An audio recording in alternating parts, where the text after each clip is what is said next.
কেন্দ্র সরকার প্রত্যেক পরিবারকে দিচ্ছে 15 লক্ষ টাকা। এবার প্রত্যেকটি পরিবারকে 15 লক্ষ টাকা করে দেওয়া হবে কেন্দ্র সরকারের তরফ থেকে। আপনার কি কন্যা সন্তান রয়েছে? আপনার বাড়িতে যদি কোনো কন্যা সন্তান থেকে থাকে তাহলে আপনি পেয়ে যাবেন 15 লক্ষ টাকা। হ্যাঁ বন্ধুরা, ঠিকই শুনেছে।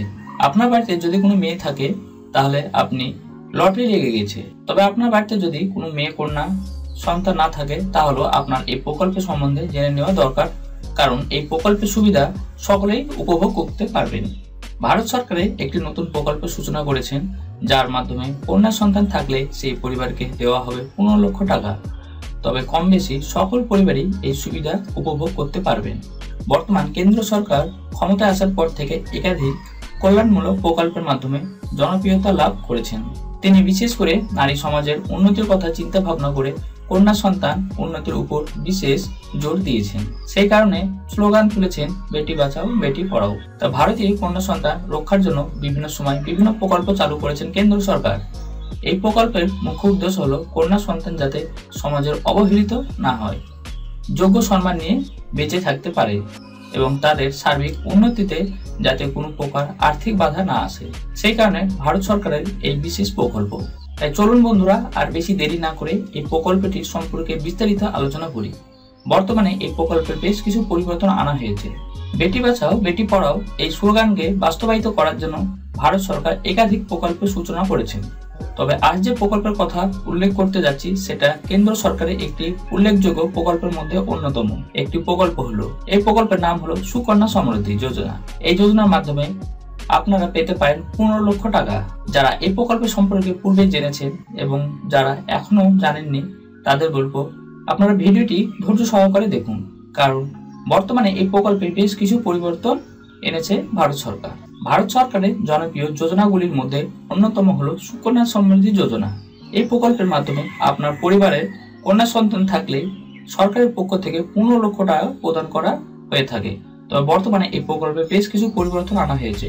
পূর্বে শুধুমাত্র ভারতের বৃহত্তম রাষ্ট্রায়ত্ত ব্যাংক যেমন State Bank of India, post office ও এইচডিএফসি ব্যাংকের সঙ্গে টাই আপ করে সুকন্যা সমৃদ্ধি যোজনার সুবিধা পাওয়া যেত, কিন্তু এবার থেকে কেবলমাত্র উপরে উল্লেখিত ব্যাংকগুলি নয়, দেশের যে কোনো রাষ্ট্রায়ত্ত ব্যাংকে এই যোজনার অ্যাকাউন্ট খুলতে পারবেন। যে কোনো ব্যাংক থেকে এই প্রকল্প উপভোগ করতে পারবেন। এই যোজনা প্রকল্পের অ্যাকাউন্ট খোলার সময় 250 টাকা করে অ্যাকাউন্ট খুলতে পারবেন। তারপর বছর বছর নির্দিষ্ট পরিমাণ টাকা জমা করলে মেয়াদ শেষে 15 লক্ষ টাকা করে পাওয়া যাবে। এতদিন সুকন্যা সমৃদ্ধি যোজনা আওতায় জমা টাকার উপর কেন্দ্র সরকার তরফ থেকে 7.60% হারে সুদ দেওয়া হতো, কিন্তু এখন থেকে সেই সুদের হার বাড়িয়ে পুরোপুরি 8% করা হয়েছে। মানে এর আগে আপনি 7.6% পেতেন, এখন থেকে সেটি 8.2% সেটি বেড়ে করা হয়েছে।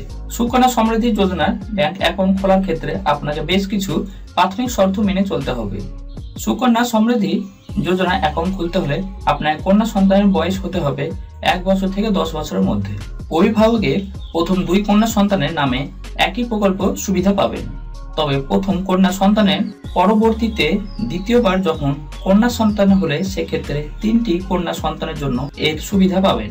এই যোজনার আওতায় মাসিক প্রিমিয়াম জমা দেওয়ার পরিমাণ হলো সর্বনিম্ন 250 থেকে সর্বোচ্চ 12,500 টাকা পর্যন্ত। বিনিয়োগকারীকে তার সন্তানের 15 বছর বয়স পর্যন্ত প্রতি মাসে মাসে প্রিমিয়াম জমা দিতে হবে। তারপর সেই সন্তানের যখন 21 বছর বয়স হবে তখন সে তার মোট জমাকৃত টাকা তুলতে পারবেন। তবে এক্ষেত্রে তিনি সন্তানের লেখাপড়ার জন্য তার 18 বছর বয়স হলে এই যোজনার জমানো টাকা থেকে কিছুটা পরিমাণ টাকা তুলতে পারবেন। 21 বছর বয়স হলে পুরোপুরি 15 লক্ষ টাকা তুলে নিতে পারবেন। এই যোজনায় 1000 টাকা জমা দিয়ে অভিভাবকদের অ্যাকাউন্ট খুলতে হবে এবং অ্যাকাউন্ট খোলার সময় অভিভাবকের কেওয়াইসি এবং সন্তানের বার্থ সার্টিফিকেট জমা করতে হবে। এই প্রকল্পের আওতায় আপনি যদি প্রতি মাসে 1000 টাকা করে জমা করেন তাহলে মেয়াদ শেষে আপনি 5,92,000 টাকা পেয়ে যাবেন। প্রতি মাসে 2000 টাকা করে যদি জমা করেন তাহলে মেয়াদ শেষে আপনি 10 লক্ষ টাকা পাবেন। আর প্রতি মাসে যদি আপনি 12,500 টাকা করে জমা করেন সেক্ষেত্রে আপনি মেয়াদ শেষে 63 লক্ষ টাকা পাবেন। এই প্রকল্পে আপনি আপনার সন্তানের নাম নথিভুক্ত করতে চাইলে আপনার নিকটবর্তী পোস্ট অফিস অথবা ব্যাংকে গিয়ে যোগাযোগ করতে পারেন। সেখানে আপনার সন্তানের বার্থ সার্টিফিকেট ও আপনাকে যাবতীয় নথিপত্র আবেদনের সঙ্গে জমা করতে হবে। ভারত সরকারের এই সুকন্যা সমৃদ্ধি যোজনার আবেদন প্রক্রিয়াটি বর্তমান চলছে। এর জন্য নির্দিষ্ট কোনো তারিখ দেওয়া হয়নি, তাই আপনি সময় অনুযায়ী আপনার নিকটবর্তী পোস্ট অফিস অথবা ব্যাংকে শাখায় গিয়ে আবেদন করতে পারেন। আজকে এই ভিডিওটিতে এইটুকু বিষয়ে আলোচনা করার ছিল। ভিডিওটি দেখে যদি একটু ভালো লাগে ভিডিওটিতে লাইক করবেন ও চ্যানেলটি সাবস্ক্রাইব করবেন।